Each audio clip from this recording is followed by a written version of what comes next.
course, I should be grateful that I had parents and somebody took care of me. They gave you away. They didn't want anything to do with you. Why would you even try to reconnect with them? Her children, they're not really my brothers and sisters somehow. That's over.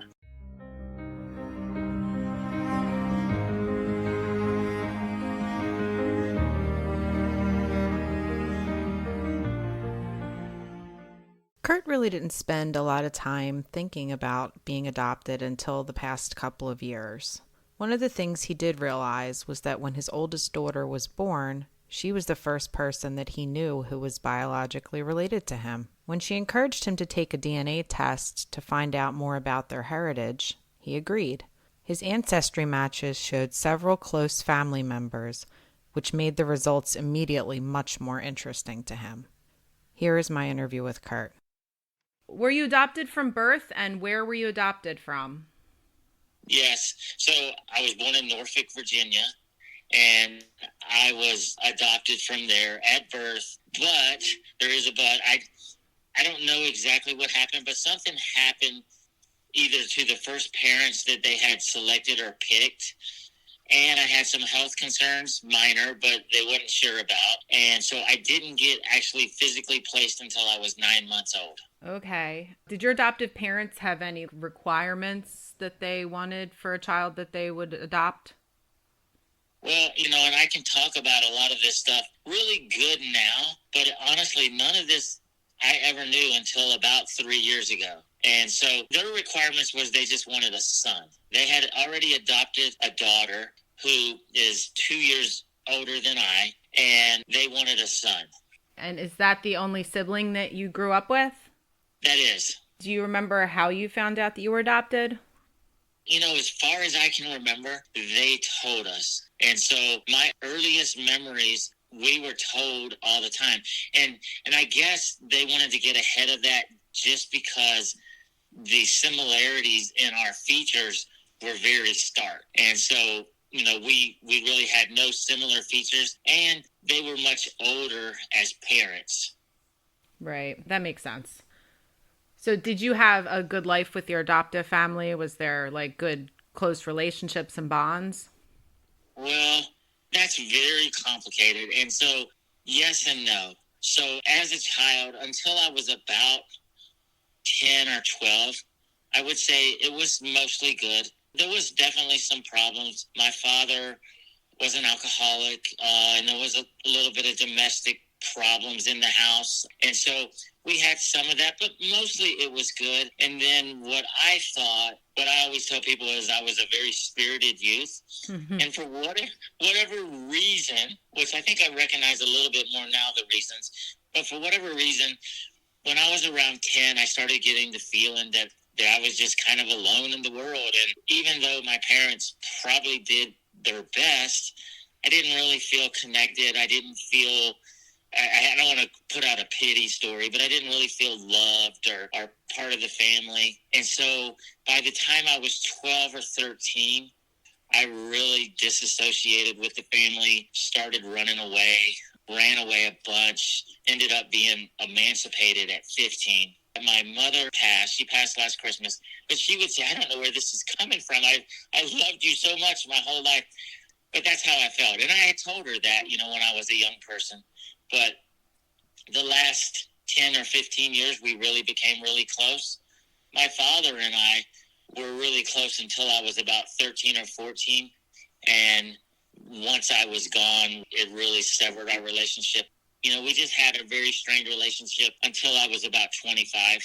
We repaired that, and the relationship was a lot better. But then he passed when I was 29.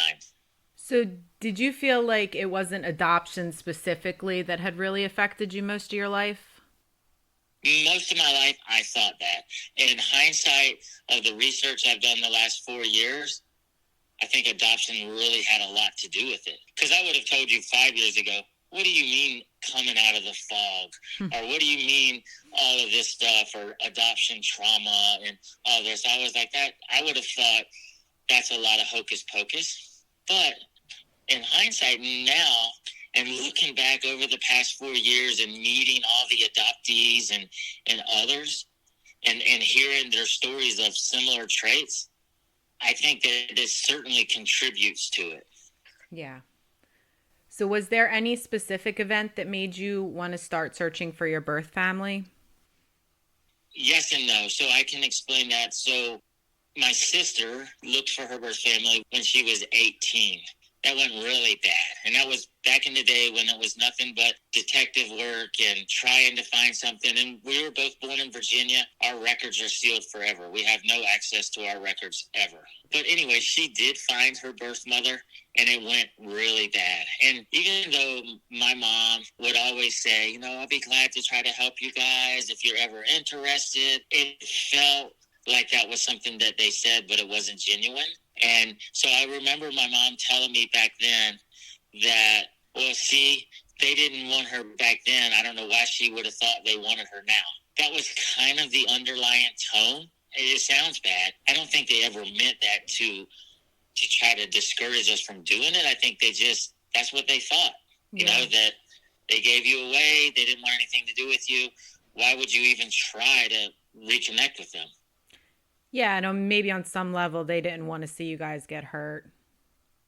Yeah, and so then she did that, and that discouraged me. And then when I was around 30, I thought about it some. I've been married since I was 18. My wife is very, very honest, almost brutally honest. And she doesn't mean anything bad about it, but she's how she is. And so I was talking to her about it around then, and she's like, well, what if it's something really bad?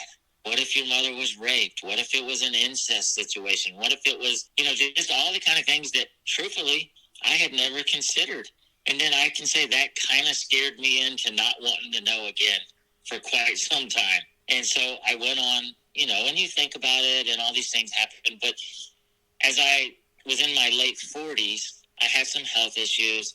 I went to the doctor one day, and I just found it so odd that he was just so good with that I had no information, that I couldn't get any information. I don't have any health information, and that was okay. And, we can just figure out whatever. And so at that point, I started thinking, for my own children and for the people that are going to go after me, it'd be nice if I at least knew where I came from. Yeah. And so I started secretly, I didn't say anything to anybody, but I secretly just started reading more. I signed up on a couple different Facebook pages where, they have search angels and what have you. And I just kind of looked around. It was a half-hearted approach. Then around the age of 51, we had gone to our daughter's house who lived in Syracuse, New York at the time. We went there for Thanksgiving, and she had been doing Ancestry, just building trees and talking about all this stuff. And so we had a big, long conversation around it. And she said, oh, Dad, look at this great page. And I'm like, well, that is, and that's our family, but that's not our heritage. That's not our lineage, because I was adopted. And they both knew that. But then she just got on fire with it, that, oh, you have to take this DNA test. You got to do a DNA test. And I was like, no, after 50-something years, I'm not doing it. Anyways, too late to make this a short story, but she sent me, when I got home, she had sent me a Ancestry DNA kit. And then she bugged me for the next 6 or 8 months to take it. And then right before COVID, in January of 2020, for whatever reason, one morning I woke up and I was like, oh, I'm going to do it. I'm just going to do it. And so I got up and I spit in the tube and I took it directly down to the post office and mailed it just so I wouldn't kind of back out. So I did it, and my results came back really, really fast. But that was the first time that I'd ever taken a real step towards finding something out.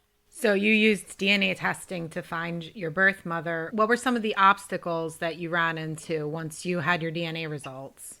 Well, one is I didn't really know what it all meant.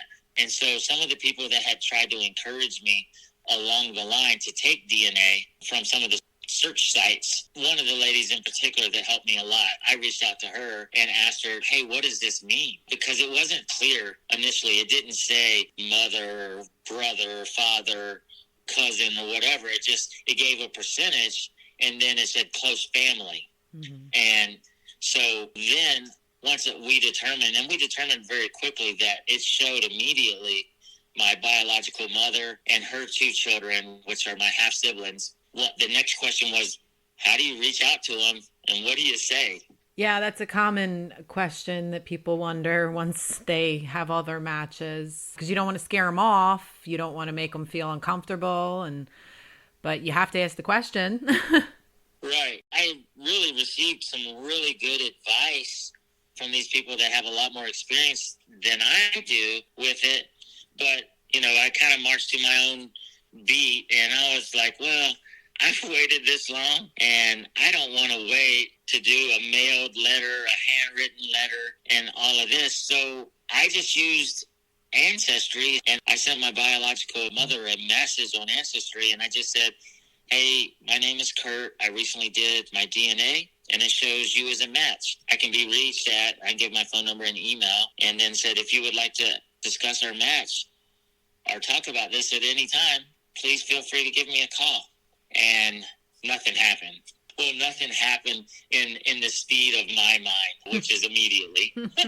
So then the next day, I sent her another message because I started thinking, I don't know what to think. And I'm thinking, did that sound threatening or something? So I messaged her again and said, I can remove out the match if it causes any issues for you.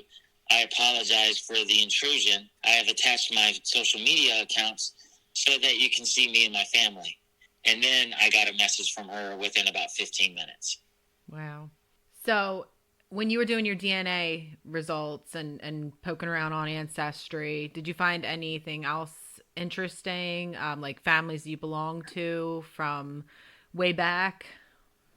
Oh, yeah. Actually, I found that I had a lot of kind of famous heritage, which I was surprised. Gene Autry is one of my cousins, so I'm an Autry through heritage. And then a more recent, somewhat famous person was Katie Couric is my first cousin. And then I also have a guy named, his name is Micaiah Autry. He fought and passed at the Alamo. So he was, somewhat noted for that in history. And then because I did grow up in Virginia and most of my family and early settlers came into Jamestown in Virginia and then settled through the Southwest, Alabama, Texas, Louisiana, I did find that I had quite a few relatives that had military services in just about every war. That's really cool. Getting back to your birth mother, when she replied to you, what was that like? It was super weird. And her and I have what I would tell you is a completely strange relationship. And what she replied, I just actually have it pulled up. So she just replied back and she says, Dear Curt, as you can imagine, I was truly stunned to get your message after all this time, more than 50 years. I guess that I had assumed that this would never happen.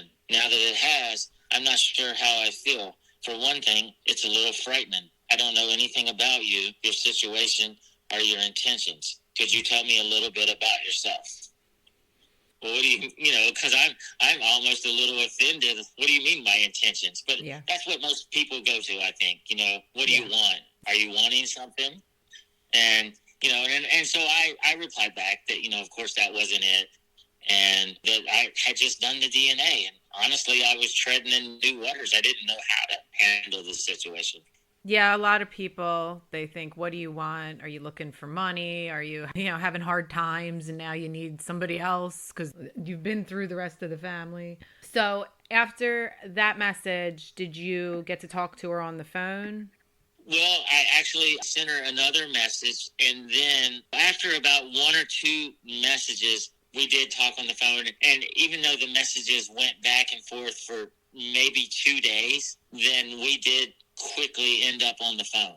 And even though she was extremely concerned about other people finding out about it, as that seems to be prevalent, we did have communication. We actually had some sort of communication almost every day for a year and a half after that.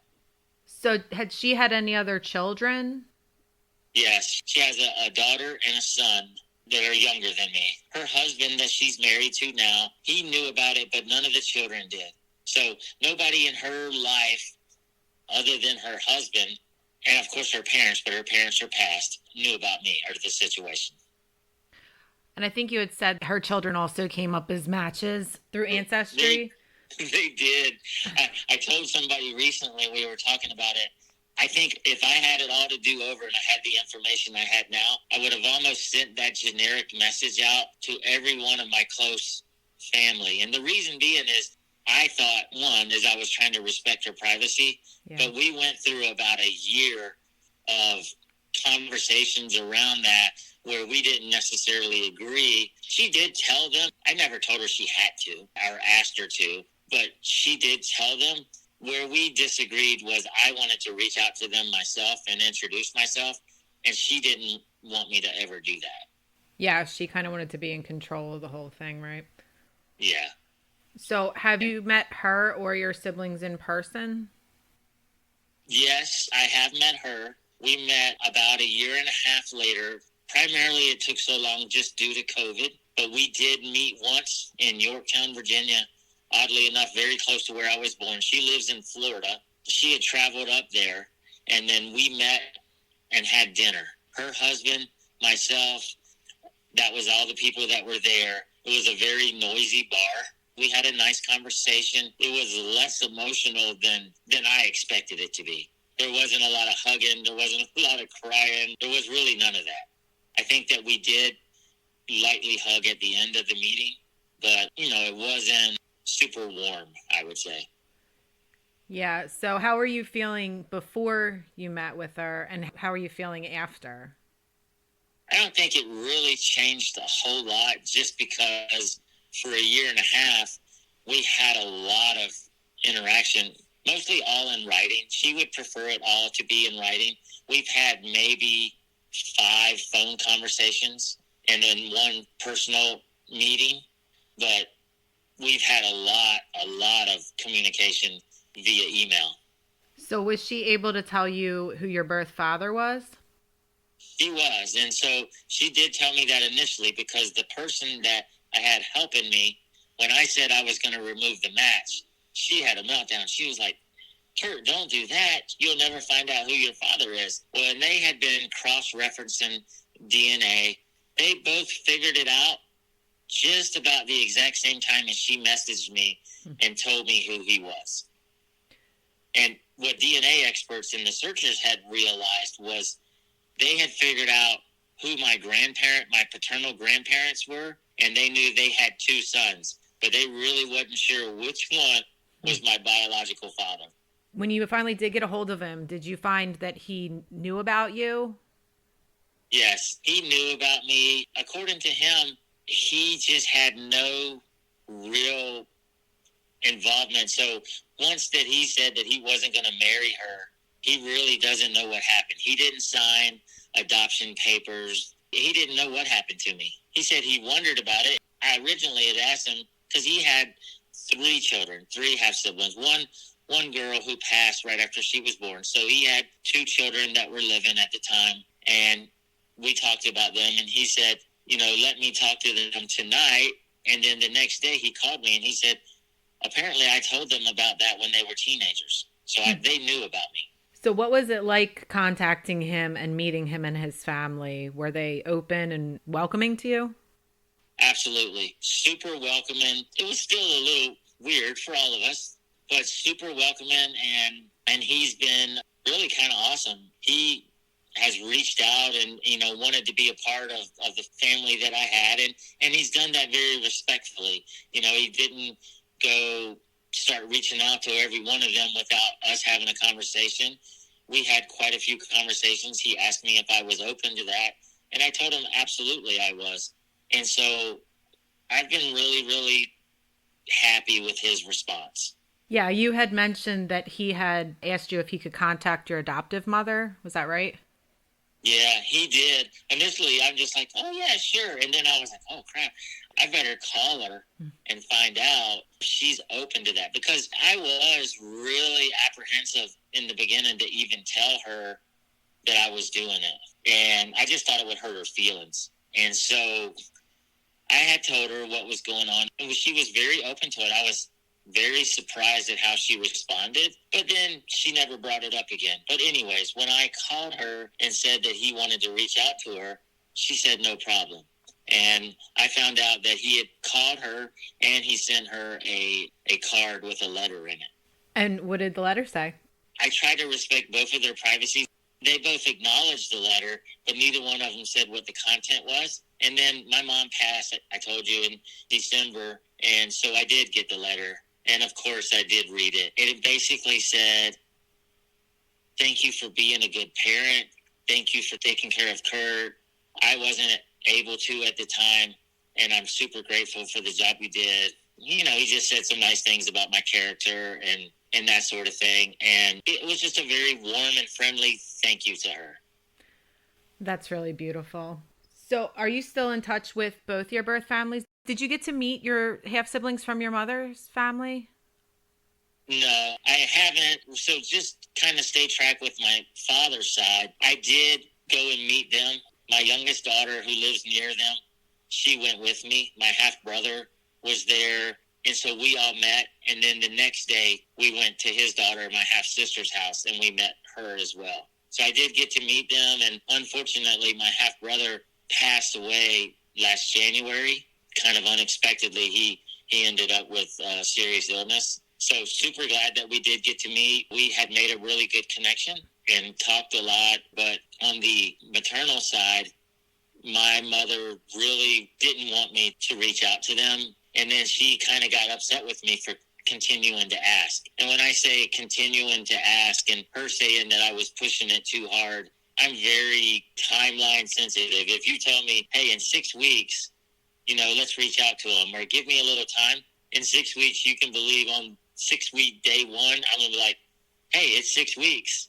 That's just how I am. And so I was on that timeline. So she's like, hey, you know, next month, let's talk about it. And so she did that for months and months. And then every time we would reach a deadline, I would ask, and she would say, well, you're pushing this too hard. You know, she just always had an excuse. And I wasn't really even sure had she ever told him. And so I expressed to her that I understand everybody's perspective is different. I understand if they want to have a relationship or not. But what I don't want is I don't want 10 years from now, any of them to say, you found out about this and you never tried to reach out to us. So that was my driving force. So I did, without her permission, reach out to both of them. My sister immediately answered back. I reached out to her on Facebook Messenger. I figured that was the most private way to reach her, because I thought maybe somebody else could open a letter or email, and I just thought that would be the most private way. And we've had numerous conversations, and we do plan to meet at some point in time. It made her mother very upset with me, and we got into our first disagreement about it. And then the brother, I did reach out to him as well. I only had an email. He doesn't do any social media. And I sent him an email. And I know that he received the email because his sister told me he got the email and that he was interested in meeting me, but he didn't know what to say or do. And so I waited about a year, and I sent him another email, and I haven't never emailed him other than that. So I've never heard from him. That really puts you in a bad spot, because it's like they're interested in meeting you. You obviously want to have a relationship with them, but everybody has to feel like they're doing something against your birth mother. Well, yeah. And so just oddly enough, last week, her and I, like I said, we were having communication all the time. Since then, and for the last 6 or 8 months, we've gone more to just special occasions, birthdays. Hey, how are you? I told her a holiday casual pen pal relationship. So I had wrote her what I thought was kind of a nice email about a week or so ago, just saying, hey, I wish that we could talk more and get to know each other a little bit more. And it kind of devolved into a bit of a spat between us the last few days, and we've been back and forth, and actually ended up in a couple emails that were unfriendly. Like this morning, she emailed me, and so we're back on the mend. But like, she, for whatever reason, she can only see that this affected her. Nobody else, you know, is heard. And of course, I should be grateful that I had parents and somebody took care of me, and, you know, that her children, they're not really my brothers and sisters somehow. That's over. My perspective of our relationship is she's super open to her and I having a relationship, as long as it doesn't expand beyond that, or anybody that's already dead. If it's anybody that's dead, she's super open to talking about them, telling me about them. But if a person's alive, it's off limits. That's a shame because, like you were saying with timelines, like you're big on timelines, and I'm sure you realize like she's getting up there in years, and you are trying to have Right. a relationship with her and with her children, and it's a shame that it just can't go any further than that. It is, and and generally I'm not this way, and that's exactly what I had told her. Because of my own mortality, that time is short, and I'd like to have a relationship with people that want to have the relationship. If they don't, I understand that too. And I've never been trust me, I left home at 12 or 13. I'm pretty independent. I've never been the one that has to have a buddy, friend, or whatever. If you don't want to be my friend or buddy or whatever, okay, I'm cool, peace out. But I found it really a lot more important on my side to even swallow my pride a bit and try to make it work. Because it's important. I don't want to end up like my brother right now where we can't have a relationship. He passed away. Yeah, well, hopefully she gets to the point where she realizes that it's about more than just her and her feelings. Yeah, I told her, and she's a very smart lady. I don't know what happened to me because all of my biological relatives are very, very highly educated, very well put together people. And so I find it odd that she hasn't done, I point blank asked her yesterday in an email or day before that you never thought about this. You never thought about when you took your DNA test that I might show up. Yeah. Really? Why did you make it public if you were so concerned about somebody finding out? Right. And so she told me this story. It's a little bit of BS, and it's a little bit of what truly happened. I sympathize with her for some unknown reason. I'm not a very sympathetic person, but I sympathize with her more than I do most people. And especially when I read the book, The Girls Who Went Away, Yeah. I wish I would have read that before I reached out to her. Yeah. Because when she explained the story to me, that's what happened to her. She came home, her parents were very high in society, and they were like, oh no, we're not having this. And they sent her away to an unwed mother's home where they pretty much told her every day, you're doing the best thing, you have to forget about this, you blah, blah, blah. And then they told her that she almost died and that I probably died during the birth. Which she says that, but then I got this paperwork from Virginia just because it was so robust when I was trying to find out. It was 97, I believe, pages in my adoption file. When they did send me the non-identified information, it looked like a government secret file. You could hardly read anything. But what I did make out of it was that she signed final adoption papers months after I was born. So somebody knew I was alive. And my final adoption didn't even happen until about 3 years after I was born, which I don't know why it took so long, but that's when the decree is actually finalized. So she had said that she wasn't sure that you had survived. Is that kind of what she was saying?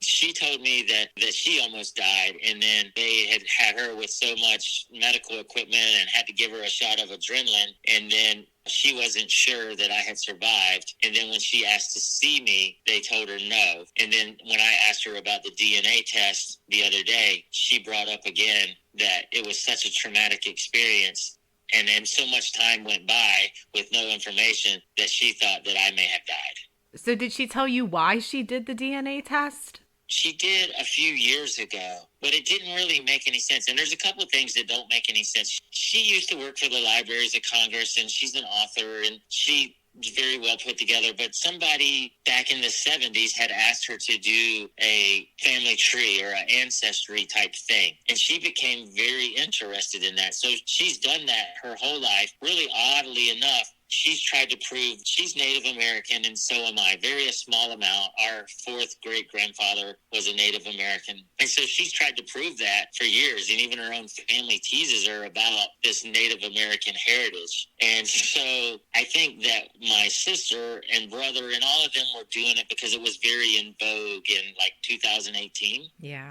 So they all did it, and they thought they would show up with this Native American heritage, and they didn't. And so, but for why she left it and made it public, I have no idea, because she's very private. So I don't think her kids would have been too off base if she would have said, oh, I don't want my information to be public. But she made it public, and she searched this stuff her whole life. And then, ironically enough, I do my DNA, what shows up? Native American. And so it's just how the cards are dealt, right? I mean, I try to explain to somebody DNA, and I'm preaching to the choir, but, you have 52 cards. Each parent gives half. They're not the same half every time. Right. That's true. So she has Native American, you have Native American, but your half siblings have none. Yeah. And no, it doesn't show up in her DNA as part of her heritage, but it does show up in mine. And then it does show up in my sister's. Huh. Yeah, it's definitely interesting how things skip generations and where they show up.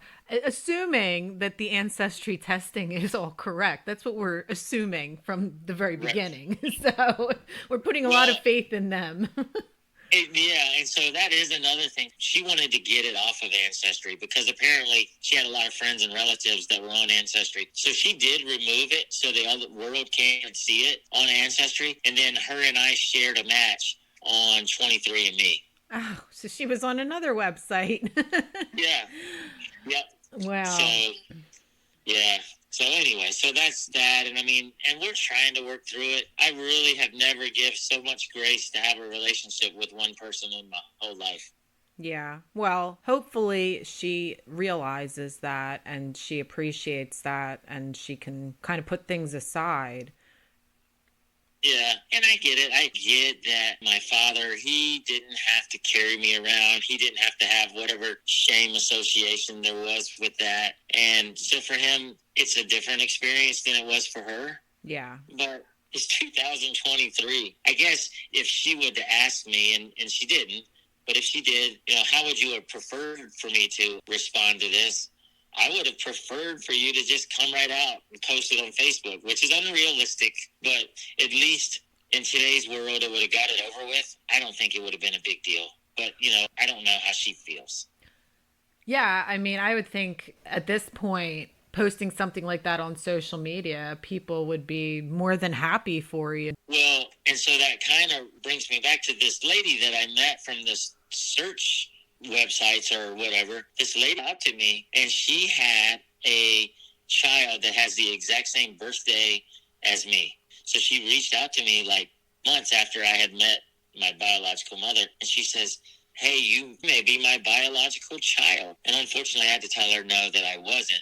But I did spend the next 6 months trying to encourage her and help her. And so she eventually did find her biological. The relationship they have is very, very envious to me. Yeah, depending on the experience that your birth mother had and even how she grew up. If she grew up religious or anything like that, it puts an imprint on the rest of your life. You wonder how people are going to look at you. It's all very unique how people respond.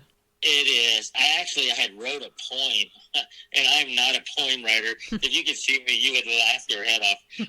But I was looking at all this stuff, and there was a site, and a bunch of people had wrote poems about adoption. And so I wrote one, and then one morning I got up, and I was like, I'm going to write something about that. And so then I get onto their website when they're submit, and then I edited it. I thought I did really great, but I never saved what I sent to them, and their website hasn't posted anything since November of about 4 years ago for whatever reason. And so I reached out to them to see if I could get a copy of what I sent them. So all I really have is my rough draft that I originally made. I thought about sending it to her. I've never really shared it with anybody other than that website. Yeah. But for whatever reason, I started thinking about adoption, and I was like, this is kind of how I feel about adoption. Yeah, I mean, maybe it would help her to understand better how you feel. Yeah. Because she knows how she feels, but she doesn't really know how you feel unless you tell her. Yeah. No, and I could share it with you. It's only 2 pages. Yeah, you can go ahead and read it if you're comfortable. Sure, I will. So the poem is labeled The Voice, and it says, the voice is kind. It sounds like mine. I hear the voice, but it never gives me a choice. The voice was so loud, but now its silence screams in the crowd. Where did it go? I'm not allowed to know. It was going to save me from the shame, but it left me wondering who to blame. Special days come and go, but the voice doesn't seem to know. Where did it go? As I continue to grow. When I ask why, I'm told to hide your face and cry. Will the voice ever speak again? Will it be there in the end? On my final day, will the voice take me away? Hello, voice. Do you have something to say? That's it. That's really powerful. I think you should send it to her, because then maybe she'll get a better feeling for what you've gone through and how you feel now, you know? Yeah, it's super sappy. So my friends would laugh their head off at me if they said, you wrote that. Well, men aren't allowed to have emotions, right? Right, we're not allowed. So anyways, it's all good. So how do you think your life changed now that you know your birth families? It didn't really seem like it was a big deal to you before, but how do you feel like your life has changed now? Well, one is it's a blessing and a curse. So a blessing that I've got to meet some cousins and other people and learn of experiences and know health history and all that. I'm super grateful for that. And I would do it a million times over. But also the pain of some of the angst or emotion between other people that are uncomfortable with it, less pleasant. But at the end, I would do it 100% again. Yeah, kind of like you didn't have the good before, but you also didn't have the bad. Right. Yeah. It outweighs. So what would you tell other people who are thinking about maybe going out there and looking for their birth families? I would say definitely do it. Don't wait, because each day isn't promised. And, I've heard others say that just be prepared for surprises. It's not going to go the way you think it is, but something really good will come out of it and something disappointing will happen. And just be prepared for both, but do it. You owe it to yourself to do it. Yeah. So do you have anything else you want to add? No, I would just say to you, thank you for doing this. Thank you for helping your dad. My daughter also helped encourage me to do it. And there was a lot of people that tried to encourage me along the way. And so to all of those people, thank you. And all the people that are involved with adoption, thank you. And hopefully one day we can come out of the cloud and at least have our own medical history and birth certificates. Well, thank you so much for letting me interview you. Okay. Have a nice day.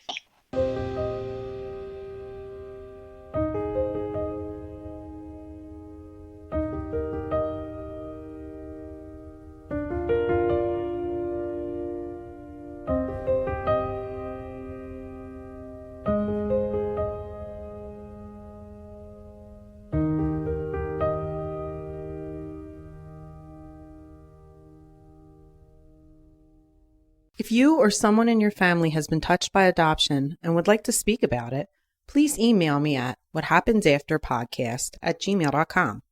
Also, please check out the Instagram for the show to see pictures of my guests that they were so kind to share from their reunions. Next time, I'll talk with Laura, who was adopted through the Easter House Agency in Chicago, Illinois.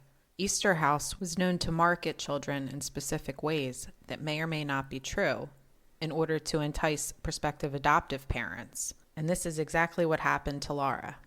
Listen next time to find out what happens after. Thanks for listening.